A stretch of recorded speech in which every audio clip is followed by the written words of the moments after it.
country and to get them involved in this debate also. The panel today will have 5 speakers, and I am S. Chatterjee from Bangalore, the former president of the All India People's Network.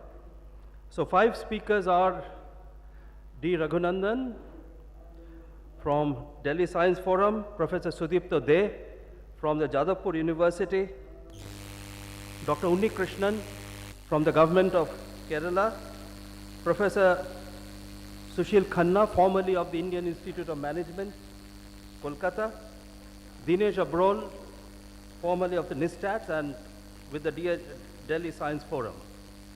As we all know that science and self-reliance was one of the great ideas.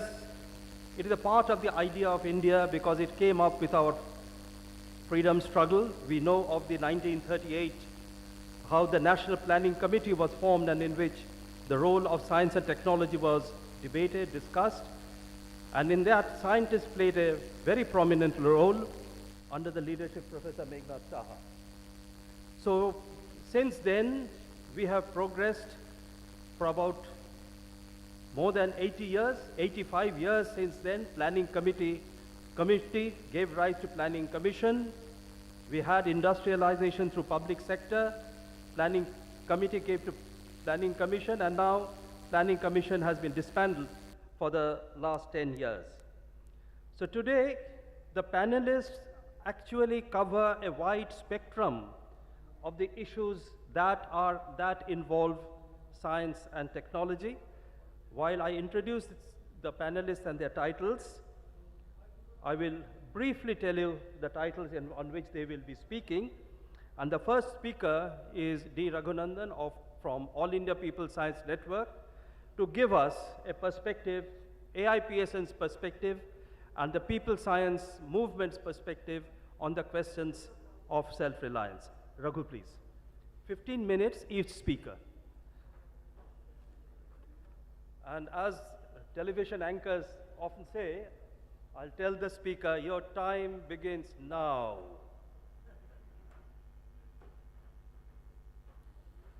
Good morning to everyone. I've been asked to present a AIPSN perspective on self-reliance. Let me first say that I am not sure whether I can live up to that billing. So let me say I will present what I consider to be a PSM perspective on self-reliance. I think all of us together in the People Science Network will evolve our perspective on self-reliance as we go along. Since I only have 15 minutes, I don't think I'll have time to do a larger presentation of the scenario of self-reliance in this country. Sabya was already introduced the idea just at the dawn of independence and before, India had embarked on a program of self-reliance in science and technology, planned development of science and technology. In the current political climate, many people say that, Nehru and that group, they were all socialistically minded and they imposed the vision of self-reliance on the private sector, and they did not allow the private sector to grow. But if you think back at that time, the private sector itself in the first place, खुद वो मानते थे private sector में कि हमारी बस की नहीं है. They told the government, you develop the heavy industry, core sector industries, advanced science and technologies, because we don't have the capital, ना हमारे पास पूंजी है, ना हमारे पास उसकी जानकारी है. ये आप कीजिए, we will look after the light engineering, consumer goods sectors, and that is the route we will go. At least in my generation, हम लोग जानते हैं कि private sector had actually, even in light engineering, they had no role to play. उन्होंने कुछ नहीं किया. जहाँ पे भी उन्होंने शुरू किया, they started with received technology, जो अंग्रेज छोड़ के गए थे. whether it was your ambassador car, or it was your Fiat car, or it was the Lambretta and Bajaj Chetak scooter. मुझे याद है मैं नौजवान था, I was getting ready for college, and the time my elder brother got admission to college, 8 years before that my parents had booked a scooter in his name, कि जब बच्चा बड़ा होगा तो उसके लिए एक स्कूटर तैयार है. Waiting list for Bajaj scooter in those days was 12 years. So the habit in the middle class homes was बच्चा पैदा होते ही you book a scooter, ताकि जब बच्चा बड़ा हो जाएगा तो उसके लिए स्कूटर तैयार मिलेगा. The same with cars. The day liberalization was introduced in this country, Maruti Suzuki started.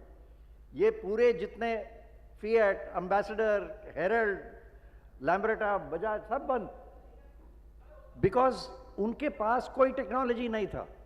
जो छोड़ के गए, that was the technology they had. उन्होंने कुछ नहीं किया. They were sitting on Bajaj Chetak for 20 years, sitting on Ambassador, थोड़ा सा bonnet में change करके they made their thing. They didn't develop any technology.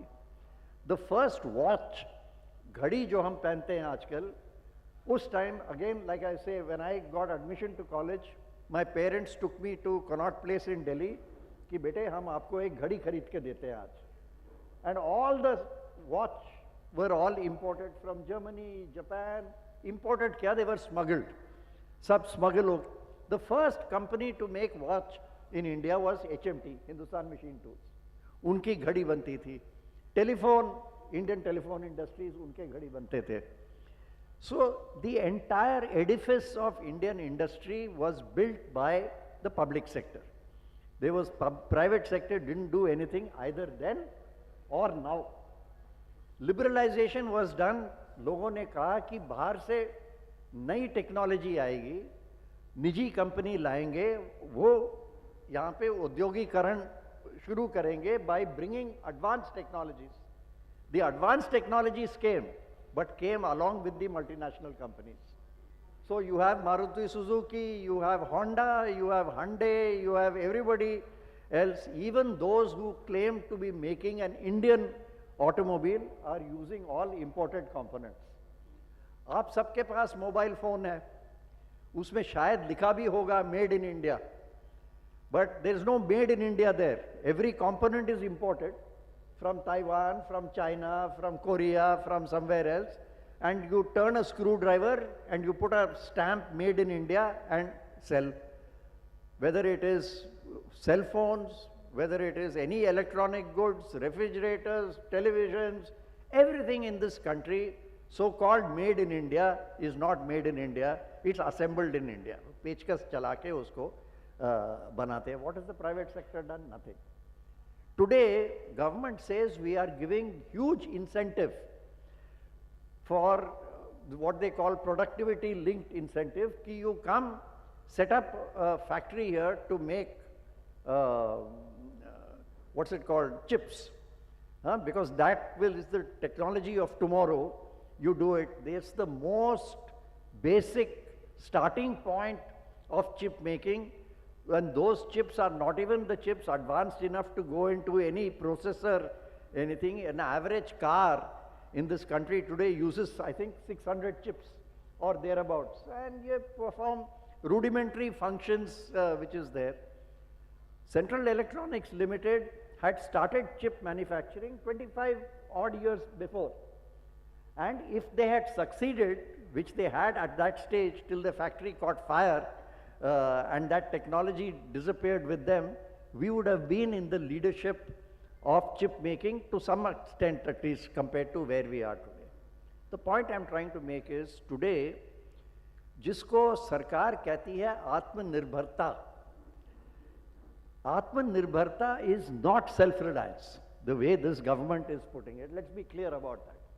Atmanirbharta, as far as this government is concerned, is manufacture in India. Now, manufacture in India is done by some multinational company. He sets up a factory, he brings his technology, makes it here, and sells it.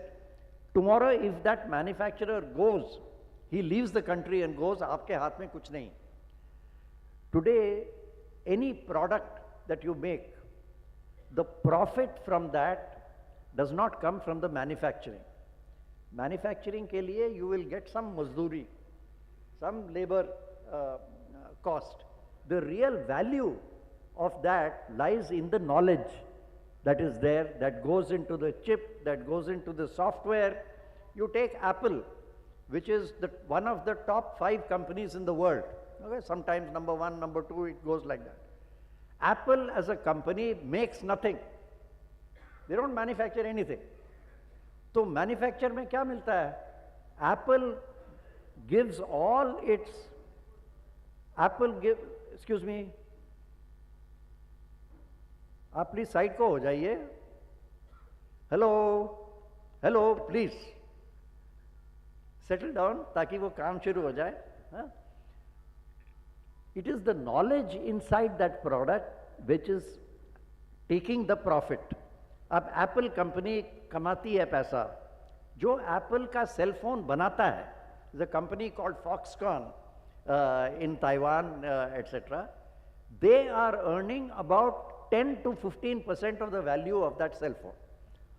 Bulk of it goes to Apple. Apple के पास कोई factory नहीं है. They don't do any manufacturing.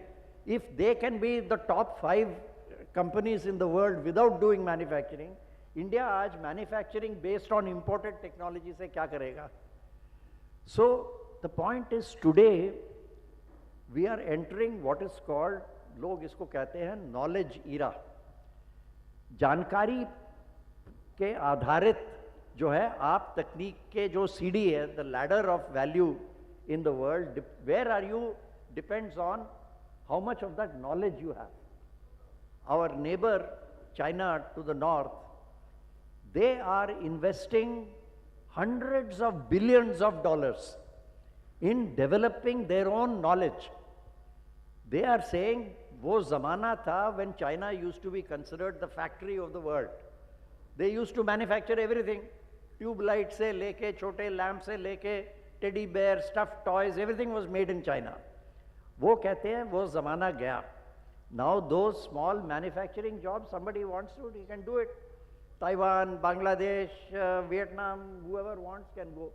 But China wants to be, they have listed 20 different technologies in which they say, not that we want to become factory of the world.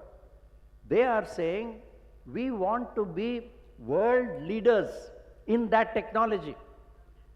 Artificial intelligence, quantum computing, 5th generation communication, 5G, in all those they want to be world leaders.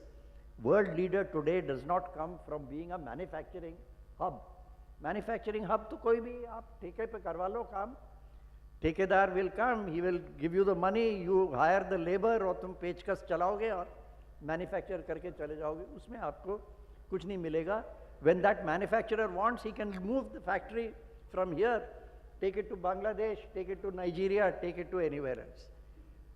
If India wants to do anything, आज के दिन during the 80s and 90s जितने manufacturing के industries थे, knowledge जहाँ पे था, electronics, optics, in fields like that, India lost the game at that time. हमने ना फैक्ट्री लगाई यहाँ पे, पब्लिक सेक्टर को एनकरेज नहीं किया, private sector was not interested in investing in anything which involve gaining the knowledge and developing the technology yourself. We missed the electronics revolution in the 80s and the 90s. Economists call that the lost decade. Today you are faced in a situation where you are again entering that phase of the next lost decade. And this lost decade, agar ye nikal gaya haath se, India is nowhere. Modi Saab can talk about so many $1 trillion economy, we will be the 3rd largest, 4th largest, everything. The size of your economy based on GDP is a complete illusion. Agar aapne, today in our country, the bulk of the GDP is imports. Your import bill is huge. So wo bhi GDP mein aata hai.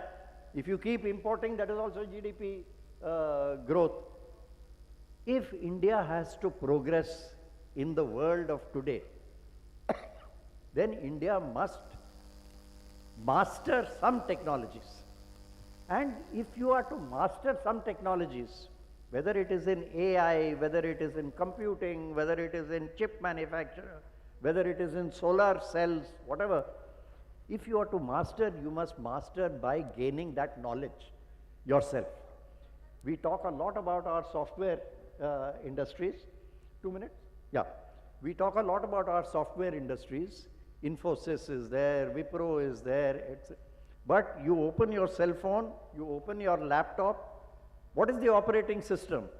Who is giving the software for that? There's no Infosys software, there's no Wipro software. Wipro scientists, the technologists sitting here, they do the coding, but they are doing it for somebody sitting there, whose idea it is and whose software runs your devices. These fellows are earning labor charge. That's basically it. इससे आपका कुछ नहीं होने वाला. 2 points I will make to finish. Private sector today is not interested.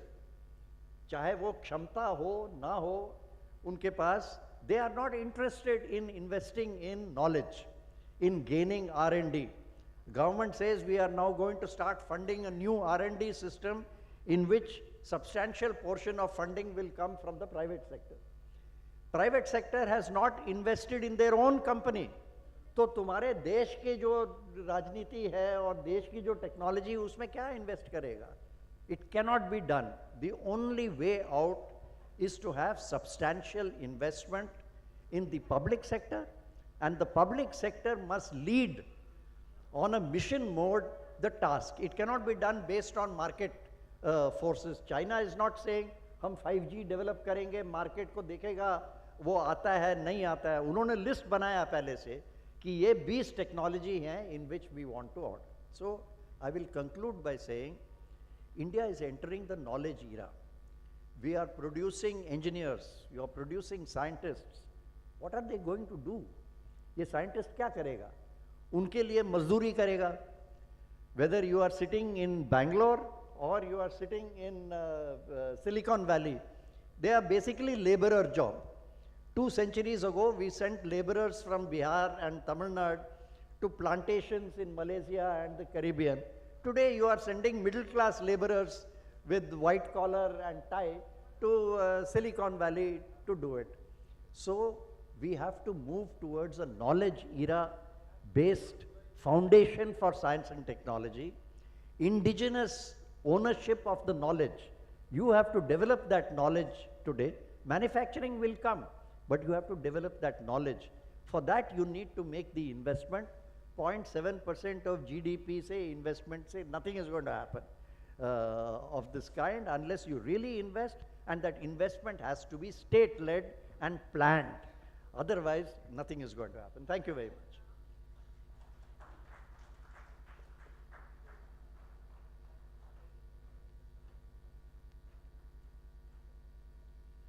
Thank you, Raghu. While giving the broad perspective and the worldview which the People Science Movement believes in and aspires for, you have really concluded at a phase for the next speaker to take over. Professor Sudipto De is a technologist. He teaches in Jadavpur University and is a researcher, and he is also involved in various projects related to the industry. So what is going to be the dynamics and what is going to be the interrelationship between knowledge, generation of knowledge, and building the repository of knowledge and to apply that, that is we want to hear, and what is the process behind it, that we are very eager to hear from him. Now, one point, I have had many discussions with him in the last 2 or 3 weeks, and our contacts are only 2 or 3 weeks old. But really, I have benefited through several inputs that I have got from him, and let that now be thrown open to all of you. Professor Sudip De, please. Sudipto De, please.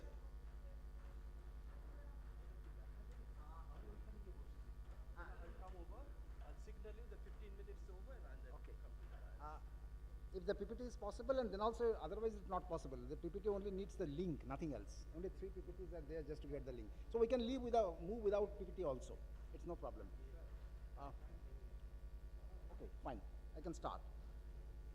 So one of my colleagues has told, senior colleagues, that teaching is the process of transfer of ignorance from one to many. I don't know whether you will believe it or not. During teaching, we actually feel that whatever I say, always right, because there are some faces in front of me. Another interpretation of teaching or education is we are selling intangible product to unwilling customers. What is the intangible product? That's the knowledge. And who are the unwilling customers in general? They are the students.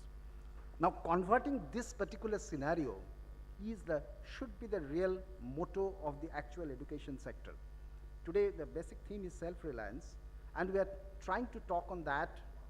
My zone, as Professor Chattopadhyay has mentioned, that education I want to touch after 30 years of experience, what I feel. Maybe the feelings are my personal feelings, and I am always open to interact with the people outside the dais. So, education, how I see it, this is my personal opinion. Undoubtedly, earning after learning is an integrated part of the education. Unless a person become independently an existence with his own livelihood, then it's not meaningful in many cases. But the greater objective of education is the analytical mind, critical decision, in many situations finding out alternative options. And above all, which is really, I feel, the current generation is going through under a lot of competitions in the possible options of getting their choice, that is losing the ethics. In recent past, we had to go for the course curriculum modification, and engineering course curriculum modification. Incidentally, I was the chairman of both the committee. We are feeling that knowing only engineering knowledge, which is basically science-based, will not be good enough for the students. We are trying in Jadavpur University to incorporate giving the option students, not making mandatory. I don't believe that anything mandatory can do good to the from the acceptance perspective. So we have given as elective subjects some of the issues which is internationally important, related to the ethics, etc. Now I come to the technical education part. The technical education, is it part of the education? No doubt. But is it different from the other sorts of education, so general education, if I say? If I take it, the education to be with an objective, to make the people start thinking independently, then no doubt technical education has got another component. This has to be an application oriented. In fact, I have no hesitation to say, in some of the cases, the teachers try to distort the objective of a particular education according to their own limitations. Maybe I do it myself also. I'm not excluding myself. So the technical educations, there are the two components. Any technical applications basically has two components, engineering science and then engineering technology. And obviously, now at least we have started thinking that above that, some ethics course should be there. From engineering science, this is the basic principles of science which need to learn for any application perspective. But then as it comes to technology, then it's a real life engineering going to the ground. How it gets up to the ground, then that depends on not only in the education system, but also the orientation of the people. I don't say that those who are contributing to the engineering science, they are not contributing to the engineering knowledge or technology. Highly they are doing it. Developing the fundamental science from the application perspective is also a very important part.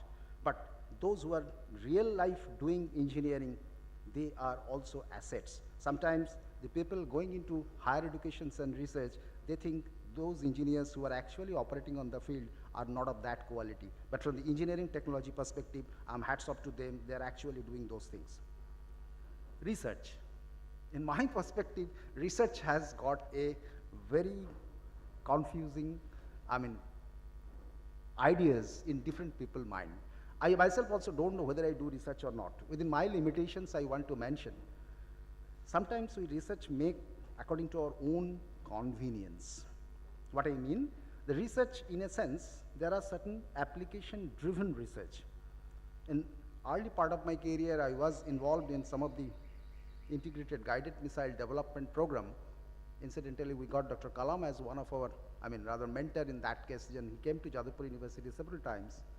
And that time the objective was very clear, as it has been mentioned by earlier senior speaker, that if we have the knowledge, then that makes the difference in a sense. Say in the defense industry, you will never get any knowledge from the outside. You have to build it yourself, or you have to buy the components or the piecewise requirement from other countries, advanced countries. But if you have, then obviously lots of money you have to spend, but still you are not secured, because from those people who will buy it, they will not give you the latest version. So obviously, that's the idea in Integrated Guided Missile Development Program.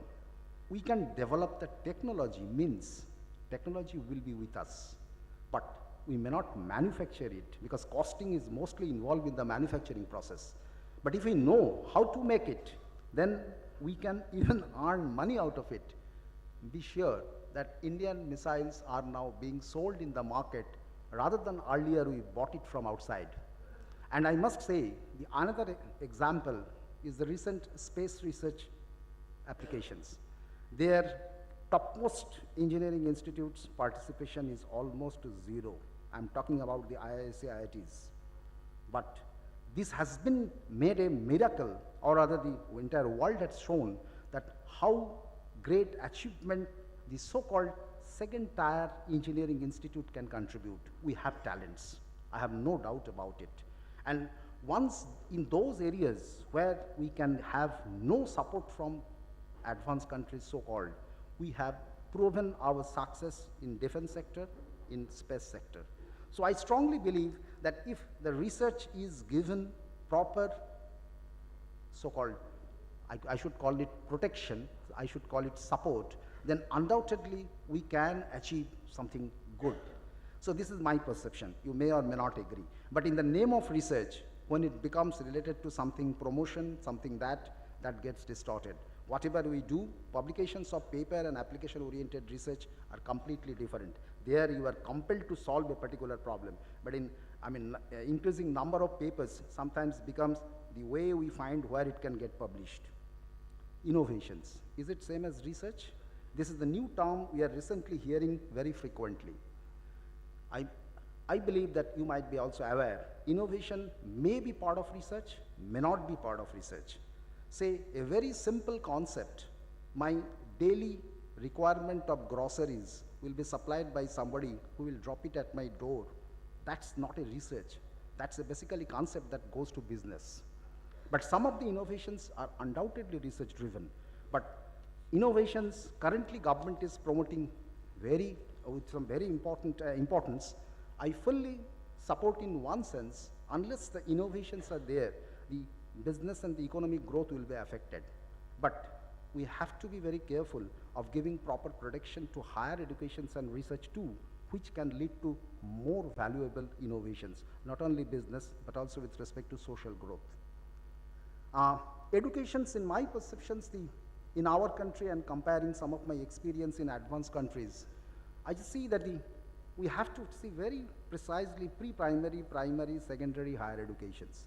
Unfortunately, in our country, I find out that primary education is not taken that much care, but we just want to give one most importance, or rather discussing on the aspects of the higher education. But in advanced countries, at least I have found out that the primary education is given, if not the topmost priority, unless the students are motivated from the very beginning, and there lies the self-reliance part also. Can you just think of a child, rather than giving that particular language or arithmetic, teaching, they will be taught to how to wear your own dress, how to just, you can tie up your shoelace. These are the first part of lessons they try to give it. Become independent, self-reliant, go for searching new things. This is the education philosophy can be at the very pre-primary stage. Technical educations, obviously there are certain classifications, rather than from the research-based systems where I belong to university system. There should be skill development, and some of the skills will be super skill. Means I can just think of whenever I have to discuss with the students the welding, simply welding, overhead welding in a very awkward position, how much skill does it need? Just like a surgeon, He is not a highly educated person, but he has that particular skill of doing things. We have to know that the education and skill are a little bit different, that needs something confidence, practice, etc.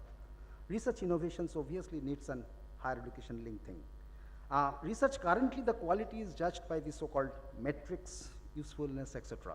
Metrics means now we know. During our early part of career, we didn't know that what is H index, what is the impact factor, etc.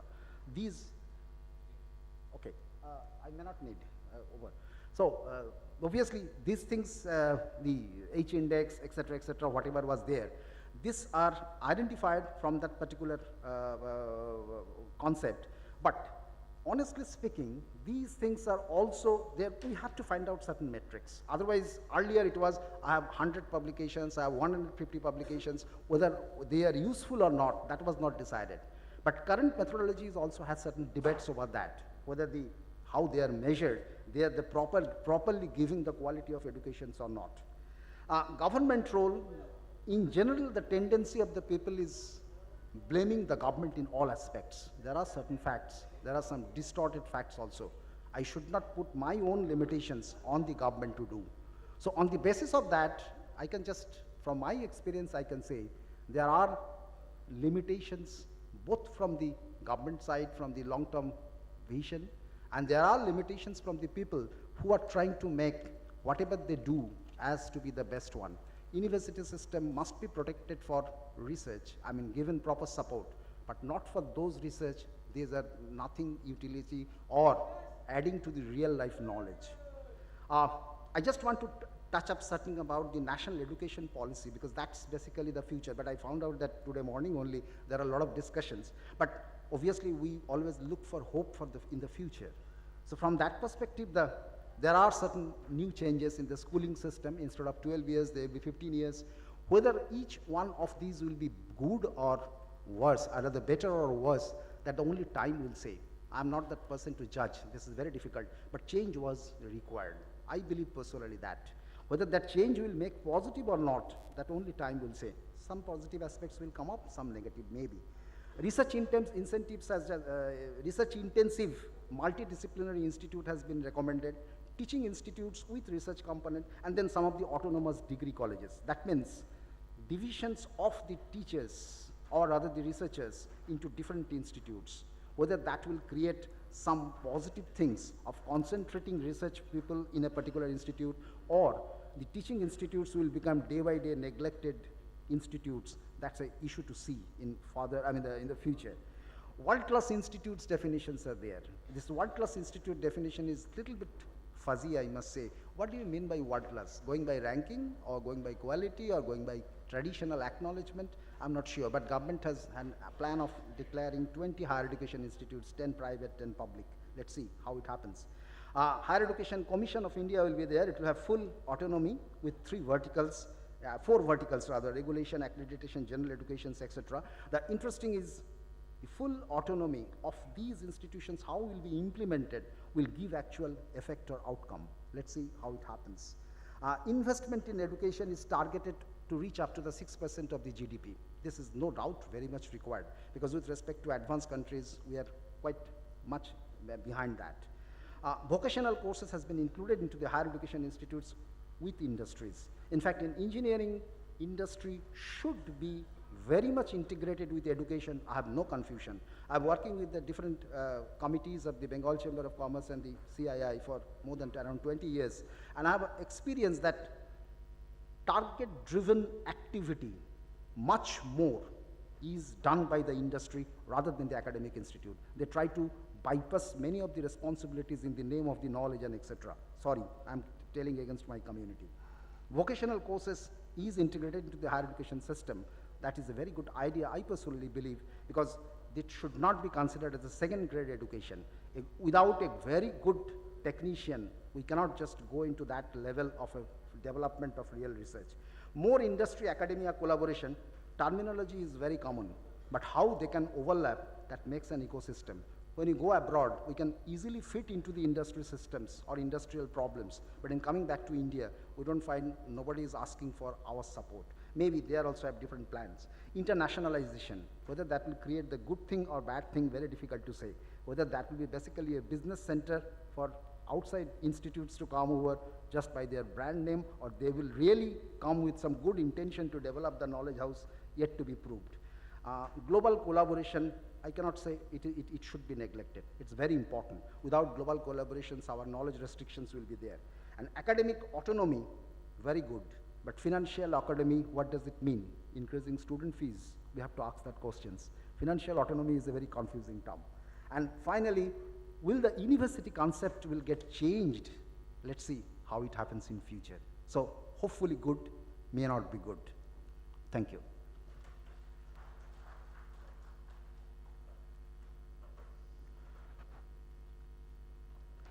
Thank you very much, please, Professor Day. We can see that knowledge generation process and building a knowledge economy is a process which has many integrated parts that have to be combined together. And it is a process in which the institutions, the society as a whole, which also means the state, have to play a very important role. And it is here which has to be an interplay between the brain and the hand. This is an integrated process that we must always try to generate in our society, and this is a message we should carry forward. The very fact that today we talk of knowledge economy, a practical shape towards it is now being, excuse me, I've got a nosebleed problem. Okay, and a very coordinated step towards that is now being taken by the government of Kerala.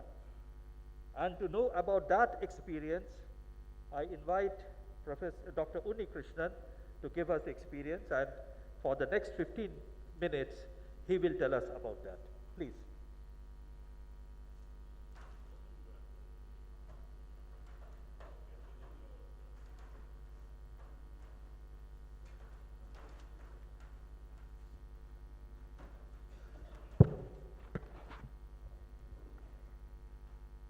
Thank you, the eminent persons on the dais and also among the audience. I would straight away start off with my presentation because my time is limited. So my topic is People's Innovation System for Transition of Kerala to Knowledge Economy. I would be talking most of the things from the Kerala context. I got a few slides. I'll rush the first few slides because that is mostly in the public domain. The knowledge about Kerala, how Kerala have created a social welfare system and redistribution is all well known in the literature, and all the AIPSN comrades would be knowing about that, so I'll not go into too much of the detail.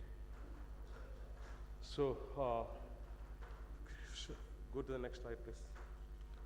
Yeah, essentially, we have right from the first government of the LDF in Kerala, we had ushered in land reforms recognizing the farmer struggle. The deficiency of food grains led to strengthening the public distribution system. We had an education bill to achieve universal compulsory education, free health services and educational services in response to popular struggle by the workers. But we were confronted with two major problems. One is the weak industrial base, the poorer mineral resources, which forced us to get into energy-intensive heavy industries during the first phase. And poor employment opportunities and slow industrialization leading to educated unemployment. These are two issues which are going to come up again and again. Now we know the outcome of the redistributive strategy that we had undertaken during the early years of the left government in Kerala. We have achieved the Kerala model of development, which is well known on almost all indicators except women participation in employment. Almost all the other parameters, Kerala is at the top in the country. Population growth rate, we have a declining growth rate, decadal growth rate much lower than the national average. Life expectancy at birth, life expectancy of female, infant mortality rate, maternal mortality rate, literacy, female literacy, sex ratio, multidimensional poverty, HDI, Sustainable Development Index, and in per capita income also we are in a fairly good position, even though not at the top. Now, in order to address this, one of the problems that we had faced is that the energy intensive industries could not sustain because of number one, the hydro opportunities became less and less. Number two, the energy prices also went up, so the energy intensive industries were no longer competitive. The human development focus had led to huge unemployment because our opportunities were limited. This created an exodus, which resulted in remittances from abroad. And the remittances from abroad increased the private consumption, and the model itself was under threat. It was at this stage that Kerala decided to go for a major campaign for strengthening decentralization, which also most of you will be knowing, which is known as the People's Plan campaign. The People's Plan campaign devolved administrative, financial, and project execution power by activating the local self-governments following the 73rd and 74th Constitutional Amendment. The emphasis was on local resources, local plan, and local people. It created a mechanism of involving technical experts and drawing on the social capital for social transformation at the local level. The most important gain is that the People's Plan had created a democratic space for socio-technical interactions and deliberations at the grassroots level. This is also a well-known story. I'm not going into details of that.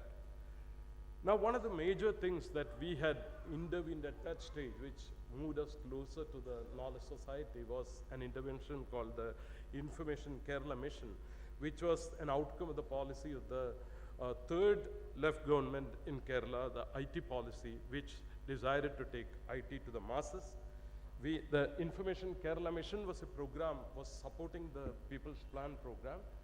It had come up with a model of human-centered e-governance approach, which is different from the IT initiatives which all the other states and the government of India had taken. IKM had taken out extensive pilot deployment of its application suites developed using an iterative human-centered spiral model of application development built around the spirit of the People's Plan with the democratically elected people at the center. In fact, the most comprehensive ICT system built by Information Kerala Mission stands out against the national and international models of e-governance established with the support of consultancy organizations and external funding. Now I come to the next portion of the presentation, which focus on the knowledge society and the innovation component. The Kerala's development challenges has forced Kerala to go into a new trajectory, development trajectory. The major issues are, number one, the decreasing scope for land redistribution to further contribute to economic growth. The minimal diffusion of technology in the small sector, primarily the traditional industries. The high levels of educational unemployment with low female work participation. Our female work participation is lower than that of Chhattisgarh. Decline in remittances owing to migration to Gulf countries from other places in search of employment, and also the Swadeshi movement there has exacerbated the issue of decline in remittances. Productivity in the primary sector had been stagnating, and for many crops it is declining. Value addition remains a huge challenge. The decline in financial resources has begun affecting the quality of services, and the Kerala's social sector expenditure declined vis-a-vis many other states. The stagnant tax base over time constrained the resource mobilization, leading to decline in capital expenditure and an infrastructure deficit. Public borrowing by states require authorization of the central capital as per the constitutional mandate, limiting availability of budgetary support for financing infrastructure. These were the major challenges that Kerala had been facing over the last decades. So, in the context of this, Kerala has now taken up a strategy for transition to a knowledge economy, addressing infrastructure deficit and backwardness through KIFBI, extra budgetary resource mobilization, promoting an innovation system and startup ecosystem. This might not be very well known. The organization which I represent, Kerala Development Innovation Strategy Council, is also the Department of Development and Innovation in the Government of Kerala. Transforming higher education through centers of excellences, translation engineering programs, and also course-integrated skilling. Promoting knowledge-intensive industries and innovation. Addressing unemployment of the educated unemployed. and digital transformation of all sectors of the economy. These are the major programs which are announced as a part of the Kerala economic transition in the 2021 budget by Comrade Dr. Thomas Isaac. Next. We have established an organization called the Kerala Development Innovation Strategy Council, which has established, the paper has already been circulated, so the details of the innovation programs, the Young Innovation Program, the One District, One Idea Program for MSME promotion, one local government, one idea program for for addressing the challenges faced by local governments, the emerging technology in government program for handling the problems of government departments, addressing their challenges using innovation, and also the STI innovation programs, which you call the Kerala Genome Data Center for looking at genomics for solving some of the healthcare issues, the electric vehicle and the hydrogen energy program for looking at the possibility of using electric vehicles and establishing electric vehicle subsystems, which also looks at manufacturing, unlike what Raghu said. We don't have a manufacturing base, but I do agree with him that knowledge is more important, and that is where the value creation, but electric vehicle is also a sustainability option, and Kerala has vouched for a 2050 carbon neutrality ahead of the national target, so we have to push electric vehicle program and the hydrogen program also very much, so that is why we have initiated a program around that. And addressing unemployment of the educated unemployed, the Raghu's paper talks about the crucial issue of unemployment and poverty reduction in the country, so we are addressing that.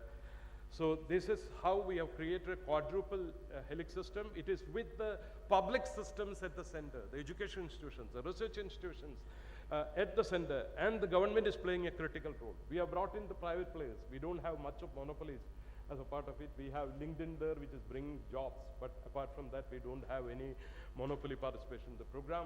So it's the international universities are also part of it, and various institutions, startups, institutions like Jodogyan, which are part of the People's Plan program, the People Science Movement are also part of it. KSSP is actively part of it. IRTC, Integrated Rural Technology Center, is also working with us on the educational programs, Manjadi, Maravilla, for strengthening the maths education and science education at the primary level. So we have an integrated program, starting off with primary education, strengthening primary education, addressing that, bringing in higher order thinking and capability for innovation, problem solving, which is the real basis of knowledge, as Professor Sudipto was talking about. So we are looking at real life problem solving. We are trying to solve the problems of Kerala's development through the academic institutions and the student institutions around the innovation frameworks. Next. Now, what we are trying to do is that we have created multiple centers. We have the innovation ecosystem here, where we have the Young Innovation Program, the One District, One Idea Program, and the various other programs. Then we have the Center for Technology for De-risking and De-skilling, where essentially we are building up the technologies and then taking for scaling up and addressing also de-risking. And we have an employability program, and also we have a program for field level implementation of technologies, called the Center for Problem Solving. So we have established 4 centers around this program as a part of the Knowledge Mission program and the Kerala Development Innovation Strategy Council. I've sent my detailed paper, which is, I'm sure will be circulated by the organizers, so I will not be taking more time. I'm running short of time, so let us go to the next slide, please. Vijnana Keralam is a program where now Dr. Thomas Isaac has become the advisor of this program. It's a major program for addressing employment. We are mobilizing the local governments and trying to bring them actively in terms of into skilling program, and we are going to a program of a community of practice where the focus is on practitioners, as Professor Sudipto was saying, and we are trying to skill with the community, just like we have done the literacy program, whereby the elders had, where the youngsters and youngsters had gone and practiced the mode of literacy. We are now trying to have a community program whereby skilling is being initiated and capacity building is initiated through the local governments as a sort of massive program, and we are trying to use private sector jobs for employment, because in Kerala We want private sector jobs also for employment. The number of jobs that we can create with the local industry and in the public sector is limited, and so we have to go for private sector jobs. Next. Now I will come to the last two slides of the presentation. Innovation, we have defined innovation entirely differently. It is not the Schumpeter's definition that we have taken. We have taken a much different definition. Innovation has defined as interdisciplinary, inclusive, collaborative, contextual real-world problem solving, organized based on the social needs and addressing environmental concerns within a public framework. This is how we have defined innovation, and it is around this innovation definition that we are building the innovation mechanism in Kerala with the public sector and at the center. Raghu was saying the public sector has shied away from knowledge, and the private sector is nowhere in the knowledge creation, was Raghu's major pitch. We are at the center as the public sector in Kerala to drive innovation and moving towards knowledge society. Thank you.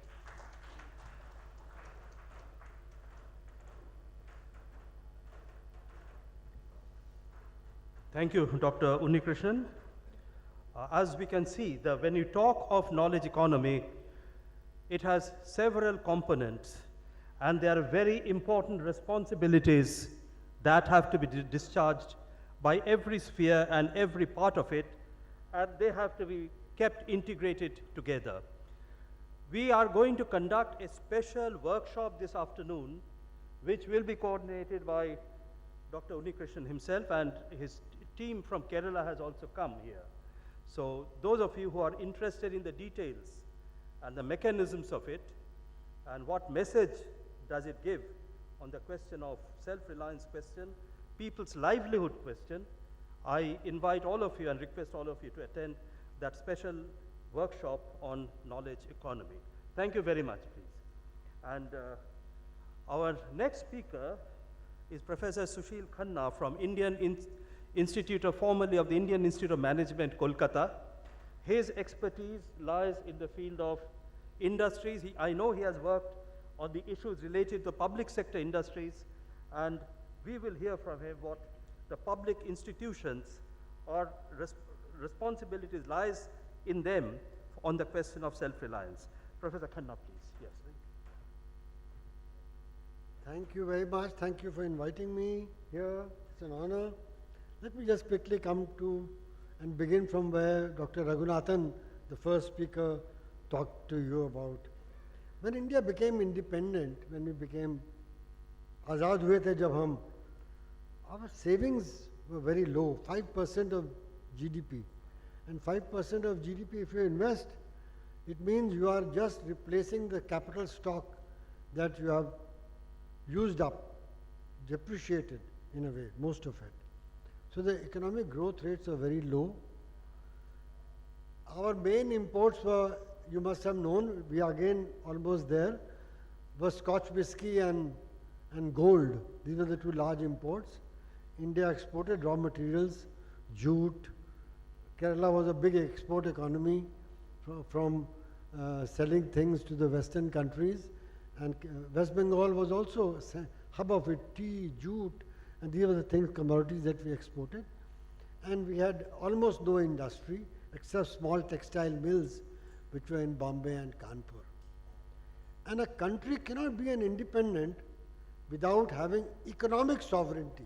Sovereignty means nothing if you are dependent on others for eating, for anything that you need to do. So economic sovereignty, जिसको हम बोलते हैं आर्थिक संप्रभुता के बगैर संप्रभुता का कोई मतलब नहीं होता है. There is no meaning of sovereignty. India is a sovereign country, जो हमारी कॉन्स्टिट्यूशन में लिखा हुआ है. अगर हमारे पास आर्थिक संप्रभुता नहीं है, if we are not economically sovereign. And this sovereignty ka task, as Dr. Raghunathan mentioned, it is very fashionable to abuse Nehru nowadays. There's this one man and his team along with him, people like K.D. Malviya and so many other people who were the stalwart scientists and technologies and visionary, Professor Mahalanobis, they had decided that India will march towards industrialization despite being a very poor country. And this task was handed over to what I call public sector enterprises. They were large enterprises. तो पहला steel plant Durgapur में बना था हमारे पास. And everybody in the world was, even not, Americans were not even willing to sell us that technology. In the Senate, in the American Senate, America offered to sell steel to India at a low price for 50 years. Why will you buy? Send us your iron ore and we will make steel for you. You don't know how to make steel. That task was given to public sector. Okay. And as Raghunathan was telling you earlier, the private sector was happy making those scooters and making you wait for 20 years or 15 years to get it and making high profits. Bajaj was a highly profitable company on our scarcity. Okay, on the scarcity that they produced. Of course, partly government policies also had it. Because government thought scooters are less important than making steel, making heavy machinery, generators to generate electricity, making fertilizer for farmers. So all these became crucial sectors जिसकी आर्थिक संप्रभुता हमें मिलनी चाहिए. इसके लिए सब पैसा प्लान के हिसाब से स्पेंड किया जाता था. उसमें टेरलिन शर्ट्स और कॉस्मेटिक्स जो आजकल बहुत सब जगह आप देखते हो को ठीक नहीं समझा जाता था. समझा जाता था कि हम गरीब देश हैं, पहले हमें अपनी इकोनॉमिक सॉवरेंटी को सिक्योर करना है, उसके बाद. और जब मैं पढ़ने आया था कलकत्ता मैनेजमेंट पढ़ने के लिए, तो हमारे क्लास के सबसे अच्छे लड़के, आईआईटी के सबसे अच्छे लड़के पब्लिक सेक्टर में जाते थे. मेरे बैच में जिसने टॉप किया, गोल्ड मेडलिस्ट, सिल्वर मेडलिस्ट, दोनों उसमें गए थे. एक एचएमटी में गया था, एक शिपिंग कॉरपोरेशन में गया था. वो शिपिंग कॉरपोरेशन का चेयरमैन बना आखिर में. और ये शिपिंग कॉरपोरेशन जब हमारे ऊपर सैंक्शन लगाए जाते थे, ईरान के ऊपर सैंक्शन लगाए गए, इराक के ऊपर सैंक्शन लगाए गए थे, जब बाथिस पार्टी ने उनकी ऑयल फील्ड्स को नेशनलाइज किया था, तो इस कंपनी की शिप्स जाकर तेल लेकर आती थी, breaking the barricade. So this is what is meant, our public sector was meant to secure, which Mister Modi is selling to his cronies. सब एयरपोर्ट बेच रहे हैं, सब ये बेच रहे हैं. ये देश के साथ गद्दारी कहूँगा मैं will just call it treason. क्योंकि जो हमारे खून पसीने से, जो हमने हाई टैक्सेस देकर अपना पेट काट करके ये इंटरप्राइजेस बनाई थी, उनको इस तरह बंद कर देना, बेच देना. उन्होंने आईपीसीएल, इंडियन पेट्रोकेमिकल, अंबानी जी को बेचा था. उसके बाद कई आप देख रहे हैं रोज सब एयरपोर्ट, पोर्ट सब बेचे जा रहे हैं. कलकत्ता एयरपोर्ट बच गया है, लेकिन त्रिवेंद्रम का एयरपोर्ट बेच दिया गया है अदानी जी को. So this and private sector private sector एक ही चीज से चलता है, प्रॉफिट. आज प्राइवेट सेक्टर इन्वेस्ट नहीं कर रहा है. आप सुन रहे हो ना कि हमारा इंडस्ट्रियल वैल्यू एडेड इंडस्ट्री का गिर गया है. 10 साल में, मोदी जी के 11-12 साल में India has become D industrialised. माने अगर हमारा शेयर जो 15-16% इंडस्ट्री का था, वो 2% गिर गया है. और हम चीन से झगड़ा कर रहे थे. हमारे सोल्जर्स जब मर रहे थे लद्दाख में, उस वक्त चीन से जो इंपोर्ट आ रहे थे वो बढ़ गए थे $20 बिलियन. उन 6 महीने में बढ़ गए थे. तो हम इतने डिपेंडेंट हो गए हैं क्योंकि हमने सेल्फ रिलायंस की बात छोड़ दी है. हमने बोला जो सस्ता दे उससे लो, चाहे अपनी फैक्ट्री बंद कर दो. And this I think is a suicidal policy. It has made India weak. It has made India unable to confront the challenges that is standing before us. वो पैसे देने से छोटी फैब्रिकेशन प्लांट लगाओ, जैसे रघुनाथ जी कर रहे थे, स्क्रू ड्राइवर से आईफोन बनाओ. आईफोन में टाटा जो बना रहे हैं उनको सिर्फ $8 मिलते हैं. जो आईफोन आप खरीदते हो $1,700 का, उसमें इंडिया में बनाने के लिए स्क्रू ड्राइवर लगाने के लिए सिर्फ $8 उन्हें मिलते हैं। सब कंपोनेंट बाहर से आते हैं और सब चीज़ें बाहर शिप कर दी जाती हैं।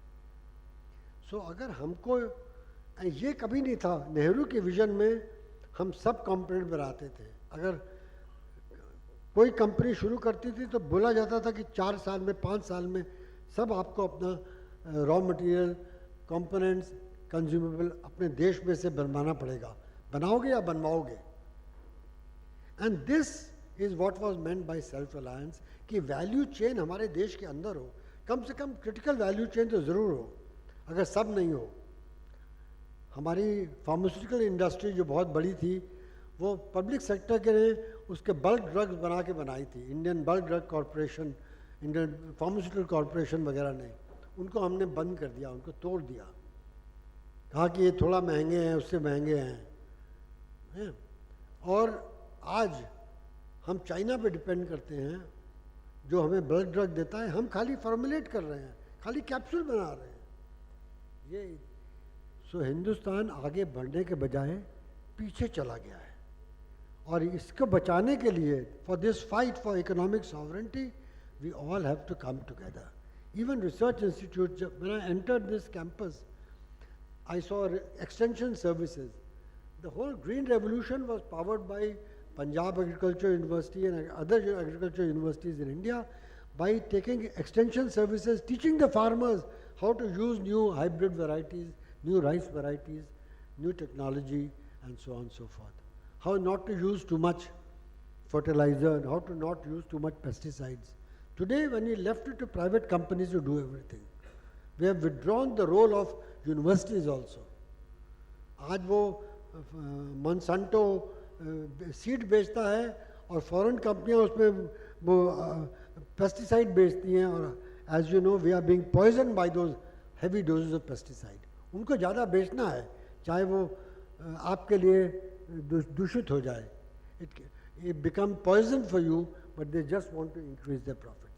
So the idea of economic sovereignty can come from somebody who does not want to maximize profits, who has a role, a strategic role to play. In the meantime, Chinese have had the world's largest privatization. उन्होंने करीब 1 लाख कंपनियां छोटी छोटी बंद कर दी, छोटी कंपनियां बंद की थी, और बड़ी कंपनियों को मर्ज करके और बड़ा बना दिया है। Today, among the 500 largest companies in the world, जिसको Fortune 500 कंपनी बोलते हैं, 140 चाइनीज कंपनीज हैं। उसमें से 99 कंपनीज आज public sector companies, state owned companies, सब ऑयल इंडस्ट्री, सब क्रिटिकल मिनरल्स, सब उनके हाथ में है।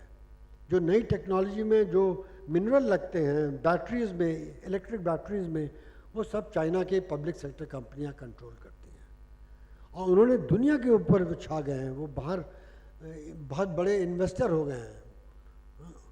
दे आर मल्टीनेशनल इन अ वे, कई कंपनियों में काम करते हैं, और हम जो बना चुके थे उसको बेच रहे हैं।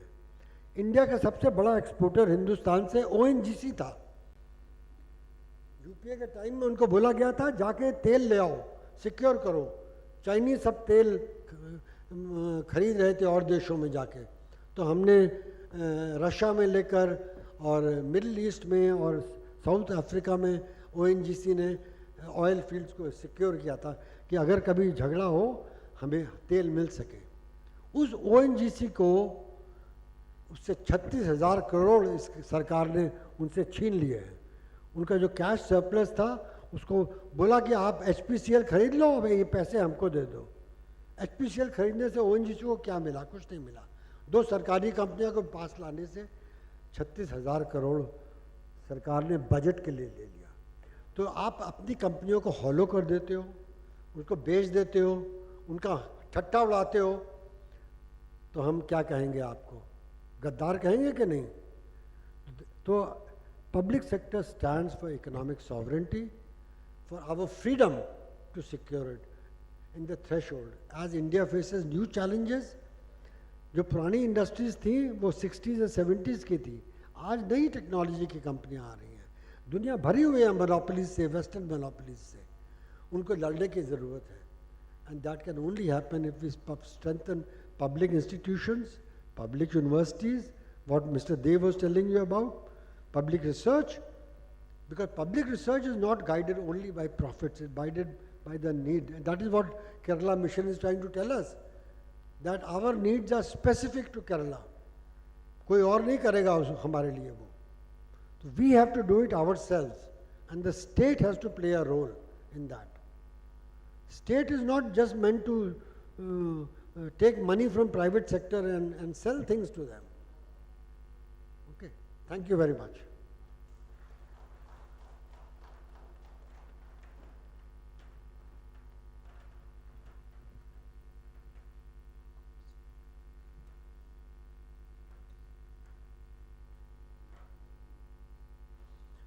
Thank you, Professor Khanna. You have given us what the responsibility that the state holds in promoting our sovereignty. Apart from self-reliance question, you have added a dimension, and that is one of economic sovereignty. So this is a kind of a process which has seen its various phases ever since our freedom movement. And in arriving at a spot where we are today, the institutions of research, science and technology have played a very important role. And to talk about that, we will have now, as the last speaker in the session, Dinesh Abrol from DSF and formerly of the NISTADS.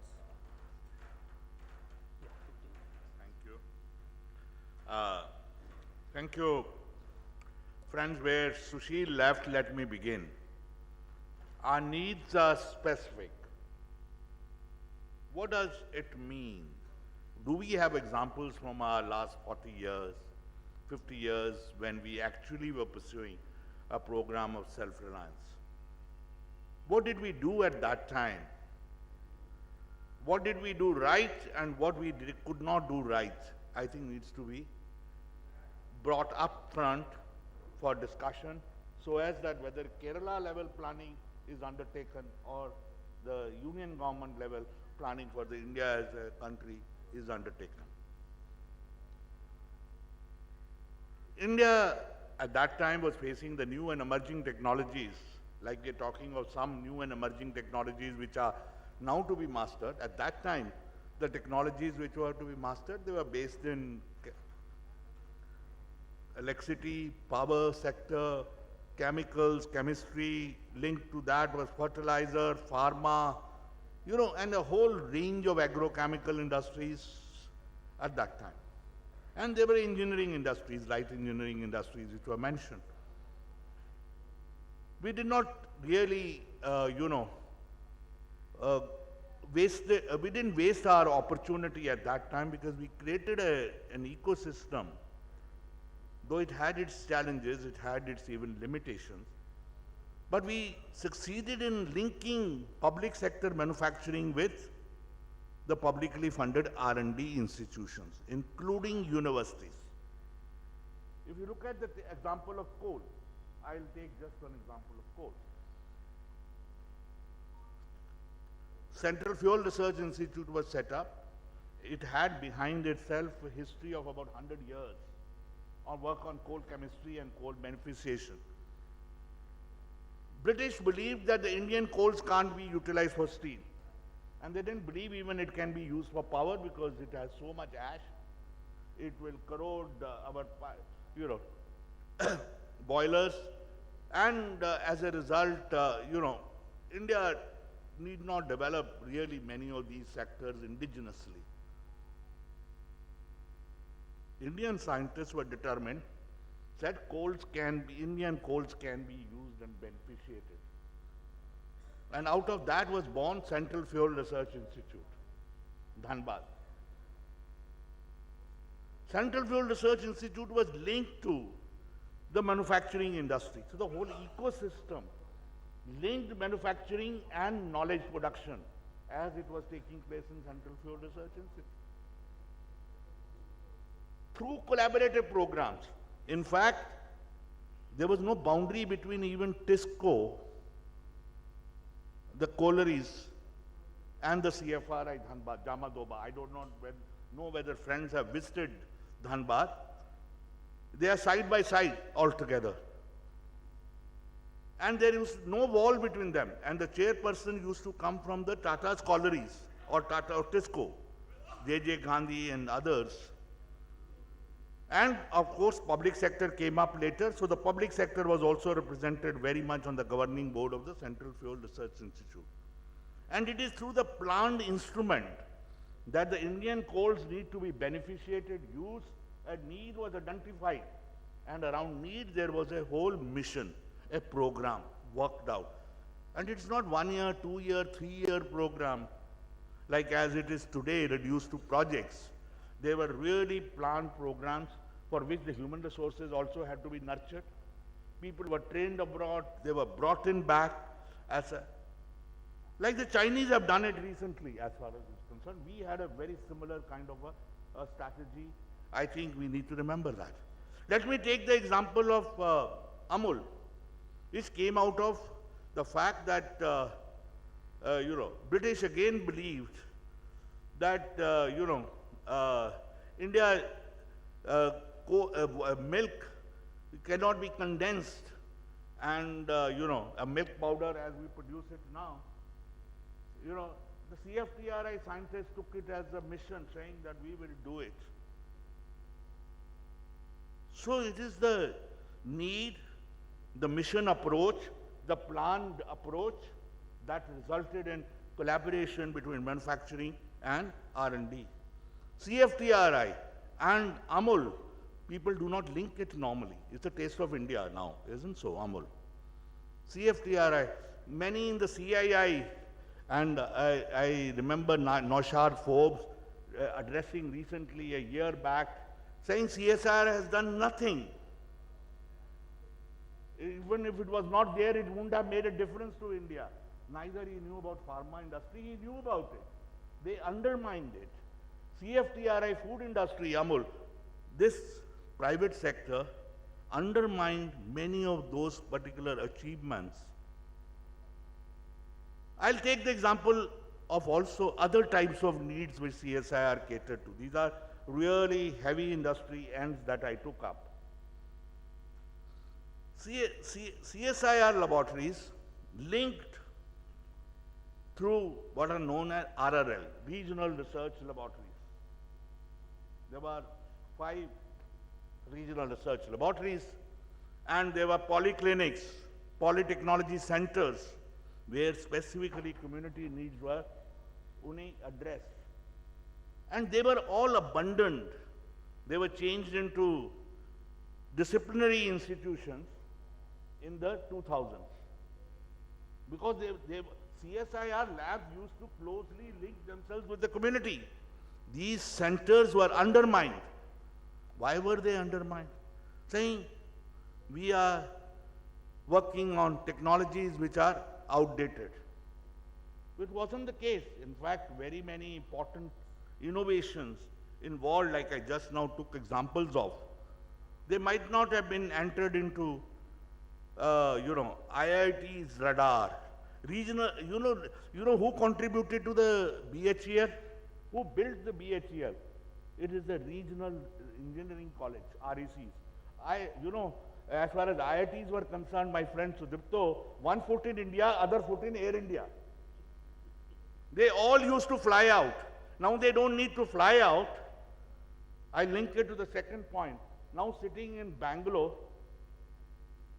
in Noida, in Gurgaon, as well as in Hyderabad, you are talking of building a knowledge economy. See, I think these words needs to be actually demystified. What is this knowledge economy? Intellectual monopolies have been developed. Sitting in Bangalore, people who work, Ranjit included, Shan and very many of friends whom I have met, they all work 24 hours in a way for the US companies. We don't work for ourselves.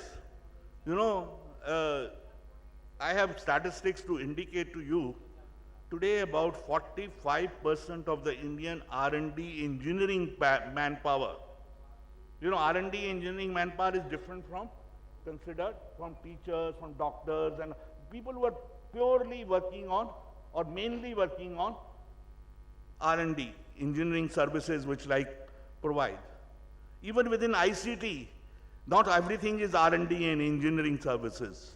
Backup officers are not considered as R&D engineering services. I'm talking of R&D engineering manpower, 45% of works for the US companies. Sitting here, now you don't have to have a foot in Air India. Of course, these days, there are other airlines also going to US. Earlier, there wasn't the case. Like, it wasn't Scooter, or it was not, it was only Air India. But today, of course, even the privatization of Air India is pinching all of us, and that's another story altogether. Let's not get into that. But this whole linkage, sitting here ourselves, integrating ourselves into a global economy, knowledge economy, as far as, is that the way forward? All the IP belonging to people, Shan, Ranjit, everybody from here who are sitting here, and some of them will be in the workshop today with us. 80% of that is owned by the US companies, and that to US headquarters, not even the US subsidiaries, located here.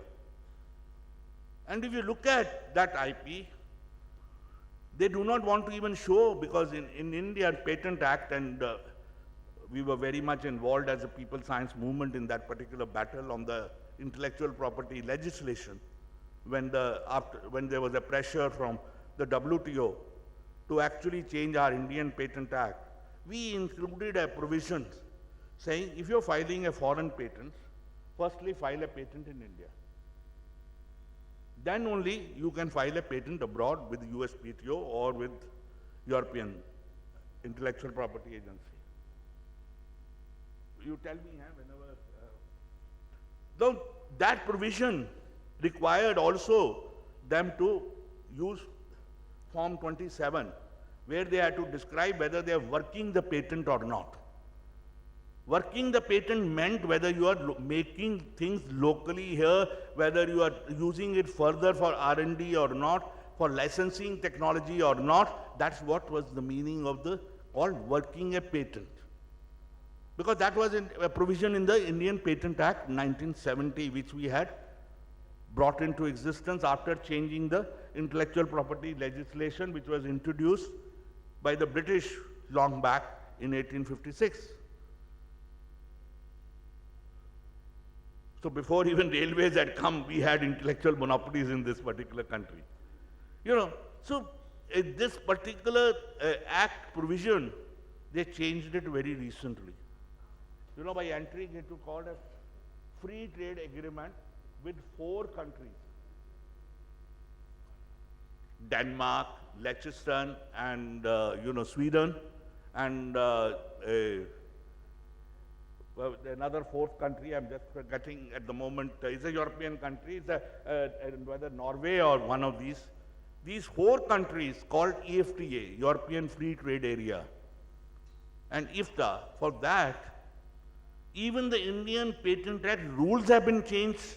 They were changed on 15th March in 2023. My podcast is available on the Hindu, saying who actually championed this particular change, which was very much a contested battle that we fought, and we fought that battle that the working of the patent should not be compromised. But this is a chap called Sanyal, Sanjeev Sanyal. I think I hope first name I'm remembering correctly. Sanjeev Sanyal. He's an economic historian. He also has written on maritime history and whatnot, etc., etc. You know, he said, US is unhappy, and so we should change our rules. He wrote a piece. He is an Economic Advisory Council leading member as far as is concerned. It is he who championed that the rules should be changed. And not only that, he is not alone. The Indian Parliament had a committee which was sitting on the whole Patent Act to review. Because it's an era of what is called, if we are calling it an era of knowledge era, rather than I will call it an era of intellectual monopolies. Knowledge era was even 50s. Knowledge and manufacturing were brought together. But knowledge was not in part of intellectual monopolies. Intellectual monopolies which have been created at the moment, we tried containing them, we tried creating balancing mechanisms and provisions in it so that those monopolies are not becoming absolute. We are seeing it in the case of what Sushil mentioned, in the case of how monopolies in non-tradables are being created, ports, sea, airports and whatnot, sectors which are not traded. See, monopolies in trading items can be contested. But in non-traded items, once you build a monopoly of the Adani and GMR and all these people, it's not contestable. So the point simply is to be made is that this intellectual monopolies, as well as the product monopolies which are being created by the Indian policies. Not knowing that this very intellectual monopoly is going to harm us and hurt us, and that policy needs to be reversed. My last point, I started with needs. 14 lakh crores we spend annually as what I call developmental expenditure. It is spent by the union government through 2 minutes. Yeah, I'll do 237 schemes plus. Recently, Niti Aayog sometimes does a useful job as well. Otherwise, they are pushing only what Sanjeev Sanyal was pushing. They looked into it and they said, majority of the developmental expenditure related schemes do not have any R&D budget, do not have any R&D linkage, do not have any R&D line. For our own basic needs, we do not have R&D and engineering manpower and scientists. And today, the Principal Scientific Advisor Office, which is going to manage ANRF, Anusandhan National Research Foundation, and it is also, supposed to be launching the missions and all that. If you do that analysis, what do they really want? They have already created in ANRF a mechanism where so-called philanthropies will participate. They will determine your goals and needs. They will determine the directions of R&D. In fact, I do not have time I can go area by area, whether it is food and nutrition, who has captured the direction of R&D? Who determines your needs for what R&D should be done? It is Bill Melinda Gates Foundation, BMG. It is not anymore our plan. It is not anymore our planning commission or even planning Niti Aayog, whatever you may call it. So the issue is, when we are wanting to leap into the era where there are intellectual monopolies, there are also new geopolitical developments because China has challenged the US. As a result, US itself is changing its policies and legislation. The US CHIPS Act you might have heard of, in order to contend with China. I know. These important geopolitical developments are reversing whatever they were arguing at the time on the basis of what was known as Washington Consensus. IMF, WTO, World Bank, how they were changed on the basis of Washington Consensus and further strengthened. GATT was converted into WTO. Now, this particular institutions, whatever framework they were, it was known as, they argued that it is based on free trade. It was never a free trade. It was always managed trade. But what today they are shifting to is complete in the name of national security. They are imposing restrictions on trade on China. So China fortunately knew this. And I remember having participated in several Chinese debates, and I'm closing my remark on that. They were very, very clear. They followed an investment-led path. What Sushil already brought out, their state-owned enterprises were never undermined. Their publicly funded R&D institutions, universities were never undermined. They were in fact built and grown during this very period because they had an inkling how US imperialism will behave, and I think they were right, and whereas India is surrendering. And I think our job is to link R&D with specific needs of India, not allow the philanthropies and imperialism to determine the directions, and on the other hand, really build the efforts like which Unni is trying to do at the state level. Similar efforts should be championed in all parts of the country, saying that India self-reliance means our use values, our needs must be the priority and not the priorities of the US companies. Thank you very much.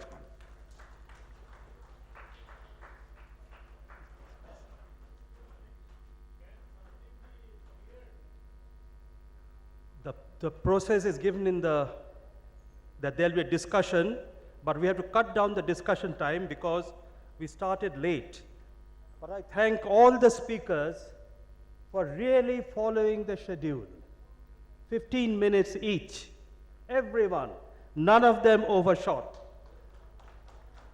And of course, I have the reputation, as my friends will say, of breathing down people's neck.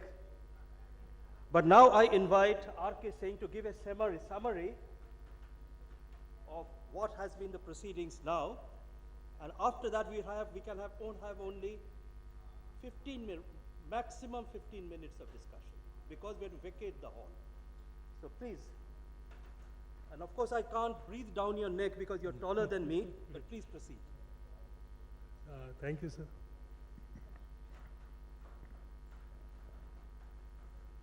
So, this supplement is on science, technology, self-reliance and emerging technologies. मैं हिंदी और English दोनों में बोलूँ क्योंकि कई हिंदी भाषी लोग भी हैं। तो ये जो सत्र था ये विज्ञान, टेक्नोलॉजी, आत्मनिर्भर और जो हमारी आने वाली टेक्नोलॉजीज़ हैं इसके ऊपर था। और जो हमारे पहले वक्ता थे mister D Raghunandan, he started with the after the independence, what was the situation? Why government, public sector was getting more chance, not private sector, because private sector was not having such capacities. उन्होंने कहा कि जैसे आज़ादी के बाद नेहरू जी का पूरा focus public sector की ओर था, तो आज के समय जो सरकार कह रही है कि उन्होंने जो है प्राइवेट सेक्टर को ग्रो करने नहीं दिया, लेकिन उसके पीछे की जो वजह उन्होंने बताई कि उस समय प्राइवेट सेक्टर के पास इतनी कैपेसिटी नहीं थी, वो केवल जो आपके लाइट चीज़ें थी उसी को मैन्युफैक्चरिंग कर रहे थे। साथ में हम लोग जो है देखेंगे तो काफ़ी फॉरेन चीज़ें जो है इंपोर्ट कर रहे थे, और जैसे लिबरलाइजेशन के आने के बाद जो है काफ़ी उसमें बदलाव आया। और लेकिन आज भी जैसे हम मेक इन इंडिया की बात कर रहे हैं तो मेक इन इंडिया नहीं है वो हम लोग यहाँ पे चीज़ें जैसे उन्होंने उसका एप्पल का एग्जाम्पल दिया कि हम लोग उसको केवल यहाँ पे असेंबल कर रहे हैं, मेजर जो पार्ट है वो वहीं से आ रहा है और उसका जो प्रॉफिट है वो देश में नहीं, वो बाहर ही जा रहा है। साथ में जो नॉलेज के ऊपर उन्होंने बोला कि कैसे नॉलेज जो हम केवल मैन्युफैक्चरिंग पे ही हम पूरा निर्भर हो गए हैं, वो नॉलेज जो ज्ञान है वो हमारे पास नहीं आ रहा है, इसके लिए हमें काम करने का ज़रूरत है। और जो प्राइवेट सेक्टर है वो हमें जो नॉलेज है वो नहीं देना चाह रहा है, क्योंकि वो जानता है कि इससे प्राइवेट सेक्टर से हम लोग जो प्रॉफिट है वो कमा रहे हैं जो है। तो जो नेक्स्ट हमारे जो वक्ता थे वो प्रोफेसर सुदीप्त डे थे, उन्होंने जो शुरुआत किया था वो कोर्स कैरिकुलम को लेके उन्होंने शुरुआत किया था और जो टीचिंग के ऑब्जेक्टिव्स हैं उनको उन्होंने डिफाइन किया था। साथ में उन्होंने बताया कि कैसे जो है जो फंडामेंटल जो साइंस है और रिसर्च है उसके बीच का जो अंतर था उन्होंने बताया था। और हमें जो है knowledge, we have knowledge, we will not get knowledge, और साथ में वो कैसे आउटसाइड से नॉलेज जो आ रहा है इसके ऊपर था।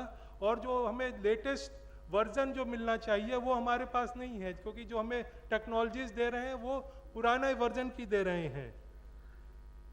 साथ में उन्होंने इनोवेशंस के ऊपर बात की जो है, और जो पर्सपेक्टिव है सोशल ग्रोथ उन्होंने अपने उसमें रखा, ताकि में टेक्निकल नॉलेज का और न्यू एजुकेशन पॉलिसी का भी उन्होंने कहा कि हमें जो पॉलिसी आई है इसके वो हमें देखना चाहिए उसके पॉजिटिव साइड क्या है और निगेटिव साइड्स क्या है। और वो हमारे फ्यूचर के लिए होप भी है जो है। फिर जो है पीवी उन्नीकृष्णन जो केरला से हैं, उन्होंने जो है केरला सोशल वेलफेयर सिस्टम के बारे में बात किया और कैसे सोशल वेलफेयर सिस्टम और रीडिस्ट्रीब्यूशन सिस्टम में क्या समस्याएं आ रही, क्या चैलेंजेस है, और केरला डेवलपमेंट मॉडल के ऊपर उन्होंने बात किया, जिसमें उन्होंने बताया कि पॉपुलेशन जो जनसंख्या बढ़ रही है उसके ऊपर क्या चैलेंजेस हैं, और भी कई मुद्दे उन्होंने किए।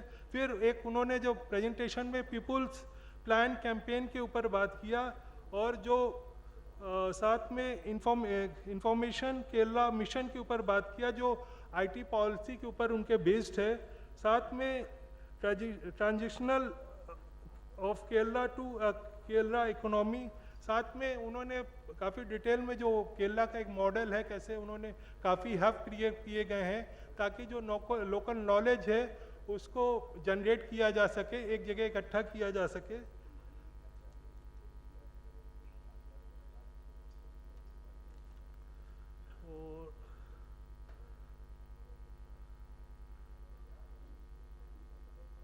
फिर प्रोफेसर सुशील खन्ना जो आईएम कोलकाता से हैं, उन्होंने इकोनॉमिक सॉवरेंटी की बात की, और साथ में उस समय जो है इंडस्ट्रियलाइजेशन हो रहा था आज़ादी के बाद में, और केडी मालवीय जैसे वैज्ञानिकों का उन्होंने एग्जाम्पल दिया कि पब्लिक सेक्टर इंटरप्राइजेस आज के समय बेचे जा रहे हैं, और जो पूर्व पहले की जो लेगेसी रही है उसको सरकार बेच रही है, जो कि बहुत गलत है। उन्होंने एयरलाइंस का एग्जाम्पल दिया कैसे नॉन ट्रेडिंग सेक्टर में कैसे गवर्नमेंट प्राइवेट सेक्टर को ला रही है और एक मोनोपोली क्रिएट कर रही है।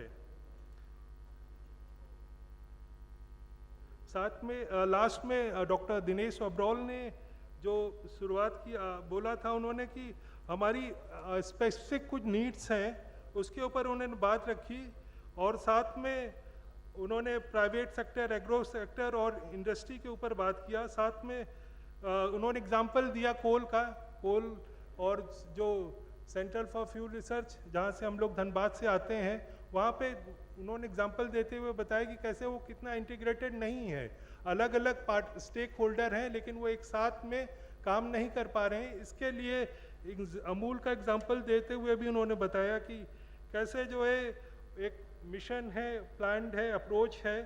साथ में बेल का एग्जाम्पल दिया जो है रीजनल सेंटर्स जो हैं कैसे उन्होंने उसको डेवलप किया और कैसे देश के विकास में वो लोग काम कर रहे हैं। धन्यवाद। मैंने पूरा कोशिश किया था कि समराइज करो, कुछ चीज़ें छूट गई हुई तो उसके लिए sorry.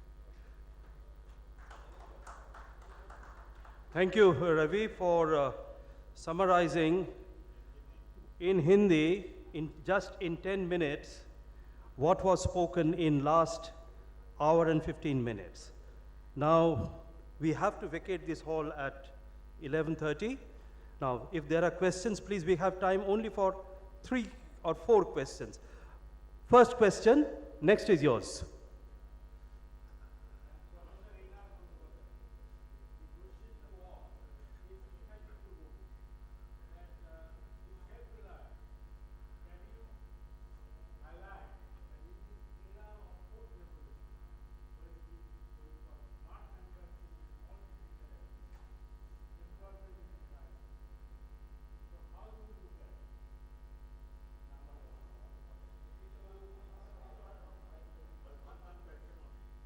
Just make one per person, one question, unless you can club 2 questions in that one.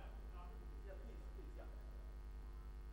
In academy, Sudipto, this matrix is coming because nowadays, as you know, the science, there are a lot of unanswered question and unquestioned answer in science and technology, which excite the scientists and engineers and they go for research. But after doing research, they either do the publication or patent. Sure. No application. So this is the reason why this matrix has to be prepared for evaluation of the scientist.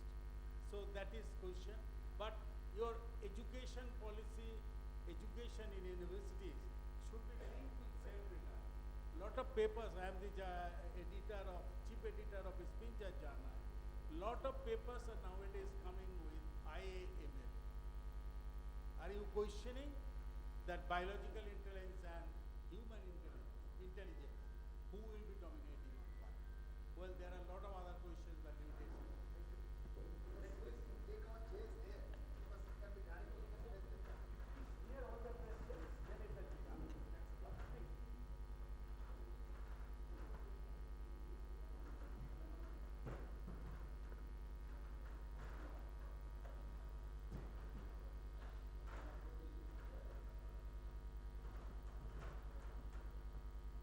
Okay professor Sudeep question था आपने ये बोला कि हमारे को knowledge होना चाहिए how to assemble अगर हम असेंबल कर सकेंगे तो शायद हमारे को मैन्युफैक्चरिंग की नीड कम पड़ेगी वो तो आज हम कर ही रहे हैं मेरा ये है कि क्यों ना मैन्युफैक्चरिंग से हमारी भी शुरुआत हो नॉलेज ऑफ मैन्युफैक्चरिंग भी तो हमारे पास होना चाहिए ना हम आपने स्ट्रेस दिया कि मैन्युफैक्चरिंग नॉलेज ऑफ असेंबलिंग अगर है तो हम कहीं से भी कुछ चीज़ खरीदेंगे असेंबल करके कोई भी पार्ट बना लेंगे ये तो हम कर ही नहीं हमारे को तो क्वेश्चन में है कि क्यों ना मैन्युफैक्चरिंग से हम स्टार्ट करें मैन्युफैक्चरिंग बेसिक और हमारे पास रिसोर्सेज हैं फंडामेंटल रिसोर्सेज अवेलेबल हैं तो और उसके साथ जुड़ा हुआ क्वेश्चन ये था कि वोकेशनल जब आपने कहा कि वोकेशनल कोर्सेज उसके अंदर ट्रेनिंग साथ होनी चाहिए मैं इंडस्ट्रीज़ के अंदर बच्चों को लेके भी जाना चाहिए तो हम ये कह रहे हैं कि मैन्युफैक्चरिंग भी होगी तो और बेसिक तरीके से बच्चों को हम स्टार्ट कर पाएंगे इनोवेशन की तरफ तो ये मेरा है इसके ऊपर थोड़ा सा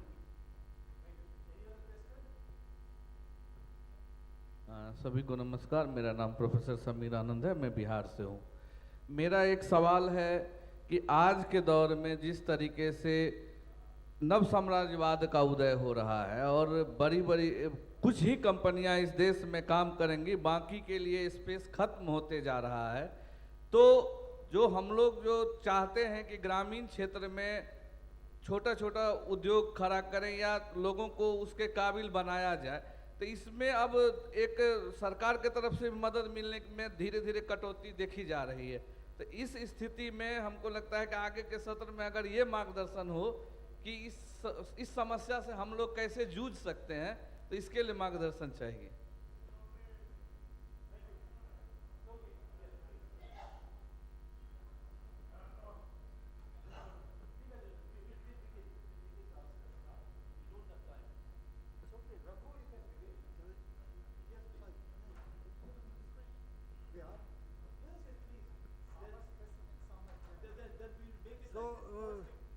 I agree with you, a friend from Bihar who is asking the question about small industry, small time.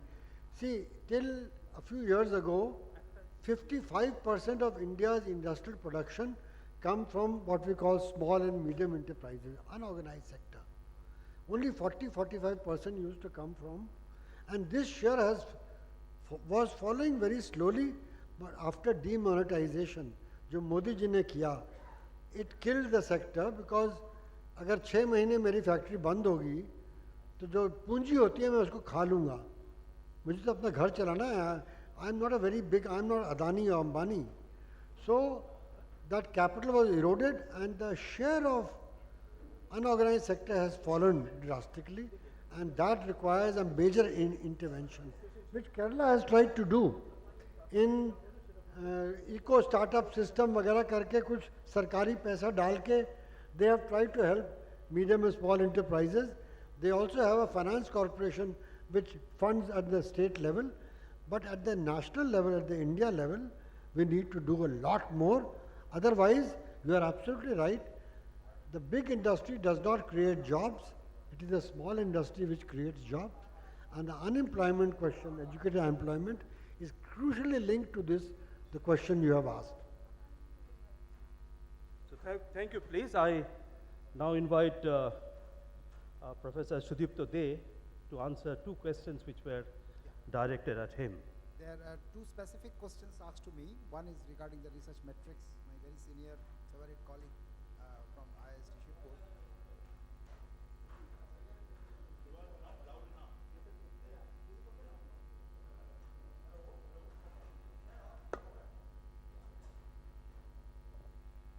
So one is regarding the research metrics, yeah. The research metrics, regarding research also, I must mention I am from engineering background. When I was a student, undergraduate student, the research culture of science faculty or the science people is much older. But the engineering was much more concentrated into delivering or developing things rather than going for research. So what is research that came later into our, I mean, rather for me actually, in the, say after 5-6 years of my career. Then initially I found out some of the very good teachers who have got very fundamental, clear concept. They were feeling very helpless because they are being assessed by the so-called metrics what Professor Bandyopadhyay has mentioned. I fully agree that this transition, during this transition period, some of the people has not got proper recognition. But interestingly, this change is only permanent. We have to accept the change also. So in our career, I started my career in coal-based research, which is my PhD topic, but now I am completely switched over to renewables because I have to survive for the funding. So my question is the research topic and the approach of accommodating in the research world is completely, we have to accommodate with the change also. Now the second part, whether these metrics are good or bad or acceptable, non-acceptable, this is a very big debate. In fact, if we just come into one of the aspects, H-index. H-index is basically referring to how many publications has been cited by others and how many times based on that. Any people who are senior, that means who has publications earlier, they will get much advantage in H-index itself. Now a young generation can challenge, sir, you are having your H-index just because you have higher, just because you have published your paper earlier. There is no other reason, it's true. But still we are then, there is in each paper, if there is multiple authors, it is very difficult to identify how much contribution is there into a particular paper by which author. So obviously everyone gets same credit for that if it is cited. So these are the main important limitations. But I'm from academic world, from there I know that the people are also have their aspirations for evaluation, promotion, etc. It can be certain metrics may be sometimes useful, but always I feel that subjective evaluation with respect to the total output of a career should be done by the latest expert people. I've heard about one of the very leading institutes reference that one person was asked, say Harvard, the CEO, how do you maintain that quality of your institute? His answer, as far as I've heard from somebody, we don't maintain it. Then somebody was surprised. Why? You are maintaining, you are just doing it. Then he gave the answer, we only hire people in a particular field, best possible known in the world, to hire the next person. Because number one doesn't go for number 3, 4, 5 for the selection process. They go for another number one. In our selection education process, I strongly believe mediocrity expert has created lot of problems in Indian selection process and mediocrity in education itself. If we allow the best people to select those people, then this metrics, etc., evaluation criteria, etc., may not be needed. They, from their overall subjective evaluation, can do much better. I don't know, I can discuss with Professor Bandyopadhyay, I call him Niluda, later on, whether he may agree or may not agree. And regarding the other question, the assembly, etc., I am including the assembly part itself included in the manufacturing part. Because manufacturing means delivering as a whole. So obviously assembly is an integrated part to that. And if I just mention why I have mentioned that manufacturing and technology development is a little bit different, if you come to I'm referring to my involvement in the earlier part of my career in the missile development. If you have the technology of development, then interestingly, you can deliver that particular product anytime. In fact, I don't know whether you know this is a secrecy issue, but still, India is selling missile to many of the countries currently. And this is an earning. You can earn money. And this is the self-reliance part undoubtedly. But if you, earlier what was happened, it is the secrecy means nobody is going to discuss these things and the technology was not coming out to the academic institutes. You know, the technology can be applied into a very good purpose to a very bad purpose. Whenever you are going for the good purpose or bad purpose, that's your intention, but that's not the limitation of the technology. Interestingly, in missile development, if you become self-reliant, then automatically, not only you can make good business or self-reliance out of that, but also you will not be, if you want to have peace, you must prepare yourself for war. War is not that you are starting war, but you have to be very much confident about your self-defense. So I was very confident when I was just seen Dr. Kalam several times in our Jadavpur University to visit us. That time he was the DRDO director, chairman rather. So I know that how much dedicated mission he had for becoming, at least in this particular sector. I didn't have any scope to go to ISRO and see the people. I believe there are such dedicated people also. So if any other queries, if you have, please. Thank you, please. Now, Raghu and Dinesh wants to also respond. Yes, Raghu, please first. And maybe we'll extend by 5 more minutes.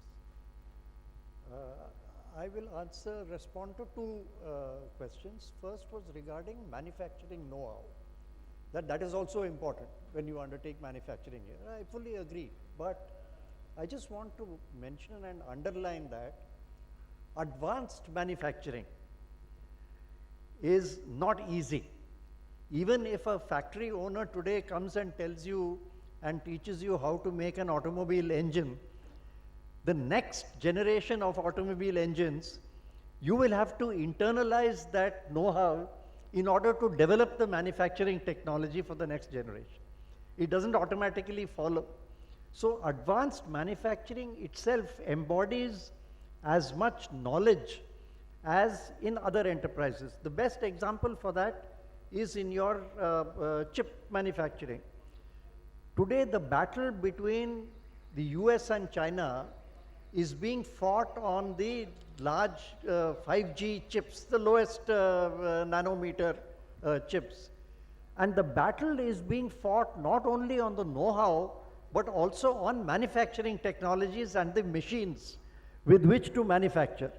If the Americans succeed in denying that to China, they will slow down China's progress in manufacturing of advanced chips by 5 to 7 years. Because it will take that much time even to learn the manufacturing technology. So setting up a manufacturing plant is not a guarantee for the ability to know the advanced manufacturing for the next generation, which you will have to master on your own. So that's one. Second, जो आपने सवाल उठाया था कि ग्रामीण क्षेत्र में जो ज़रूरत है तकनीक की कि रोज़मर्रा के काम को कैसे आगे बढ़ाया जाए, उसमें मेरा मानना यह है कि चुनौती जानकारी नहीं है, जानकारी हम सब में है। मैंने भी पिछले 40 साल से इसी क्षेत्र में काम किया है। हमारे दोस्त केरला से IRTC में उन्होंने काम किया, कई हमारे मित्र हैं जिन्होंने काम किया है। वहाँ पे जानकारी की कमी नहीं है, वहाँ पे आपको पूंजी की ज़रूरत है, संगठनात्मक काम करने का तरीका वो उसकी कमी है, कोऑपरेटिव के साथ बैठ के कैसे उसको आगे बढ़ाया जाए उसकी कमी है, और आज के दिन में बैंकिंग क्षेत्र से आपको जो क्रेडिट मिलना चाहिए क्या वो मिलता है या नहीं मिलता है, ये मेजर सवाल हैं उसके अंदर। तो वहाँ पे मेरे ख्याल से ये जानकारी is not the main challenge, the know-how is not the main challenge is institutional, credit, finance, and the other aspects which are there. So that's it. Thank you, Raghu. Dinesh, please. Yeah.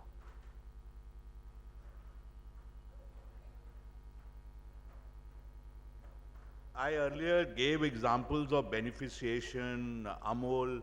They were all examples of manufacturing know-how.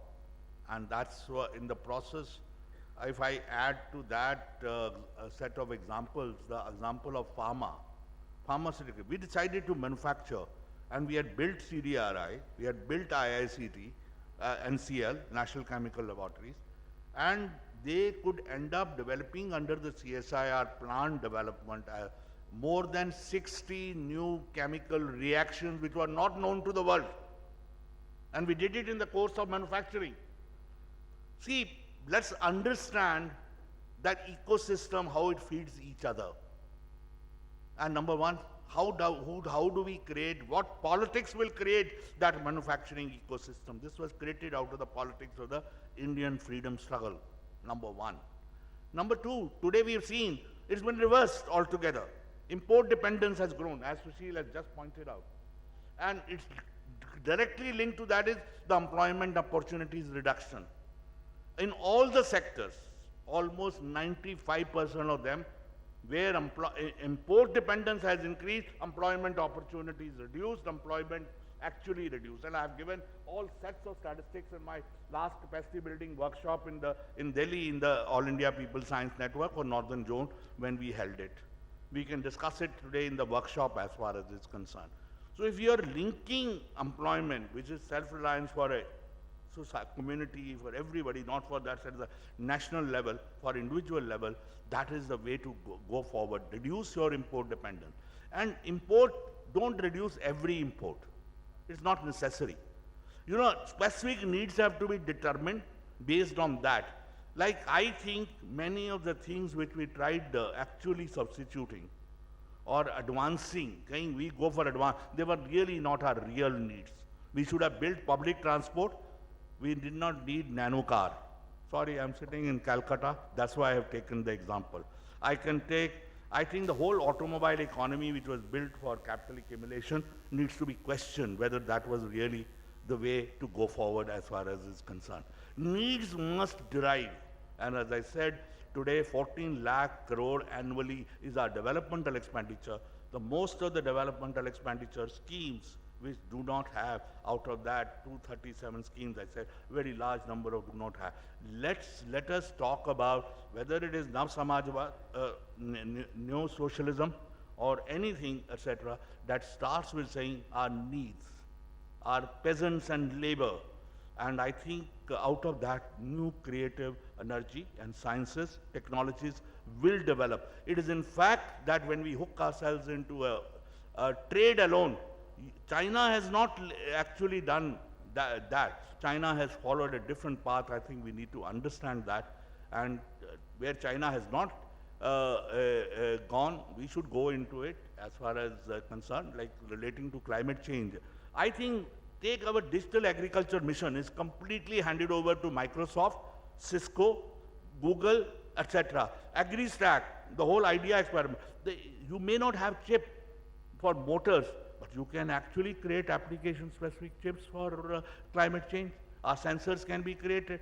Why? Prithviraj Chavan asked, he was my senior in BITS Pilani, he asked Panditji Chandrasekhar, who used to be the director of CIRI, my own batchmate, he asked him, okay, we don't have chip manufacturing capacity, but why are we not able to create our own application-specific chips, systems as far as system design can be done, be it for our needs in climate change or for any other, and which may not even reduce employment, which will increase, in fact, employment. And I think that's the way we need to do the kind of thinking. The calculations need to be made. Again, like during the National Planning Committee, we did it. Let's do it again for our own country. Thank you very much.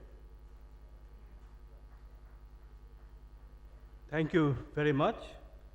So we have now come to the close of the session, and there is a request from the organizers that your credential forms you should give and submit by lunchtime. This is very important. I would not like to summarize because the lectures themselves were self-explanatory, and sum and substance of all these is that when you talk of self-reliance, it is not an autarky, it is not something like self-sufficiency. It is like for you to decide, and the question of sovereignty is very much linked with it. For you to decide what is the direction in which you grow, and what are the resources you have, how to further them, and how they should be put into use. That is intention, execution, and outcome. These are the three phases which we must review. Our session here has given a direction towards that, and I am very sure that this will be a topic of your discussion for the next 3 days that you will be here. I would like to invite all of you and announce that there are going to be 3 workshops on which very specific topics will be discussed, and there a more threadbare discussion is going to take place. I invite all of you for that. You have to choose which one is what you're interested in and in which you will be able to contribute. Let me at the end thank all the panelists here, all the speakers here, and they have accepted sometimes at very short notice and at times at very persistent calls from me, which I think sometimes kept me a bit embarrassed that I'm intruding upon their own schedule and privacy. Thank you, all of you, and we will continue these interactions in the platforms of the AIPSN. And knowing such a huge audience here, close to about 100, I am completely convinced that self-reliance and a debate on it is a very important part of the forthcoming activities of the AIPSN. And with that hope and continuing participation from you, let me thank all the panelists, speakers, and the people who are the supporting heads who made this congregation possible. So thank you very much, and I declare the session concluded here. Thank you.